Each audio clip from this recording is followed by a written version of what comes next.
Yaşadığım süre boyunca hep merhametimin arkasından yürüdüm. Beklentilerimi arkada bıraktım. Kimseden bir şey beklemedim. Doğrusu bu sanıyordum çünkü. Yaşadıklarımı, yaşayamadıklarımı içimde sakladım. Sustum, bastırdım, olsun dedim. İnsanlık bende kalsın. Verdin, hep verdin. Karşılığını alıp alamadığıma bakmadan.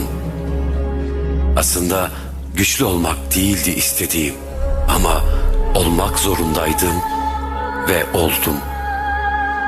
Kendimi hep erteledim. Kimsenin beni anlamadığını bildiğim halde hayatıma girenleri bana